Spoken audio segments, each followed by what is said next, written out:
আসছি পরের খবরে। উচ্ছেদ করা হচ্ছে না কদম্বগাছি রেলওয়ে স্টেশন সংলগ্ন এলাকায়।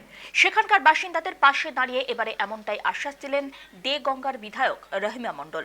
প্রসঙ্গত, গত 14 তারিখ রেলের পক্ষ থেকে কদম্বগাছি রেল স্টেশন সংলগ্ন এলাকা থেকে বাসিন্দাদের উঠে যাওয়ার জন্য বিজ্ঞপ্তি জারি করা হয়েছিল। এরপরে মাথায় ওপর থেকে ছাদ হারানোর ভয়ে আতঙ্কিত হয়ে পড়েন স্থানীয় বাসিন্দারা। খবর পেয়ে বিভিন্ন রাজনৈতিক দল স্থানীয় বাসিন্দাদের পাশে দাঁড়ান। পাশাপাশি বারাসাত 1 নম্বর ব্লক তৃণমূল কংগ্রেস এবং দেগঙ্গার বিধায়কের নেতৃত্বে তৈরি হয় অবস্থান বিক্ষোভ মঞ্চ। তৃণমূল নেতৃত্বের উদ্যোগে লাগাতার 3 দিন ধরে অবস্থান বিক্ষোভ চলে রেলের বিরুদ্ধে। অবশেষে শনিবার বিধায়ক রহিমা মণ্ডল রেললাইন সংলগ্ন এলাকায় বাসিন্দাদের জানিয়েছেন, রেল কর্তৃপক্ষ জেলা শাসকের মধ্যে দিয়ে উচ্ছেদ করা হবে না এ কথা জানিয়ে দিয়েছে। তবে কদম্বগাছি স্টেশন চত্বরের বাসিন্দাদের যাতে অবিলম্বে পাট্টা বিলি করা হয় সেই আবেদনও করা হয়েছে রেলের তরফ থেকে, এমনটাই খবর। যদিও বিধায়ক আশ্বস্ত করেছেন রাজ্য সরকার পাট্টা দেওয়ার বিষয় নিয়ে রেলের সঙ্গে আলোচনা চালাচ্ছে।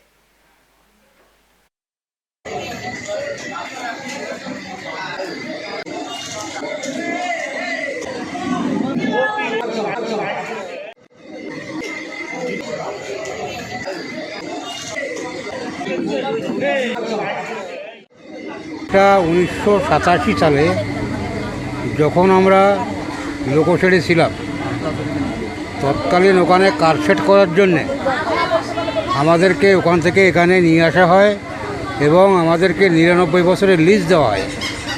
তারও কাগজপত্র আছে। আমাদেরকে একটা নীল কার্ড করে দেওয়া হয়, প্রত্যেকটা ফ্যামিলির নীল কার্ড করে দেওয়া হয়।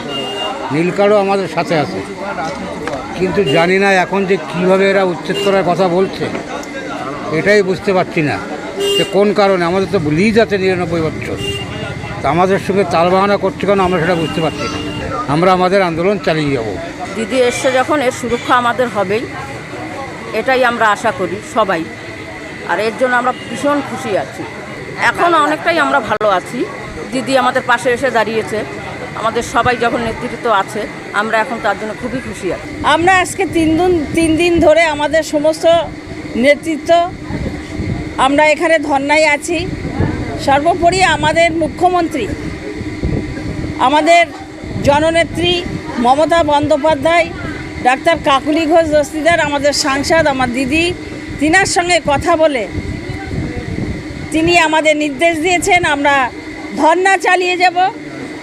আমাদের দিদি, আমাদের মমতা বন্দ্যোপাধ্যায় মুখ্যমন্ত্রী, তিনি ডিএমের সঙ্গে কথা বলেছেন যে ইমিডিয়েট রেলকে জানিয়ে দাও এটা রেজিস্টার ক্লাব, এখানে রেজিস্টার কলোনি আমাদের যারা গরিব মানুষ আছে তারা বাংলা আবাস যোজনার ঘর পেয়েছে, তারা ঘর করছে। এটা বিজেপির একটা চক্রান্ত, বিজেপির পরিকল্পনা যে কোথাও আর কিছুতেই চিড়ে ভিজছে না। কারণ বাংলার মাটিতে মমতা বন্দ্যোপাধ্যায়ের বিকল্প আর দ্বিতীয় কোনো দল নেই।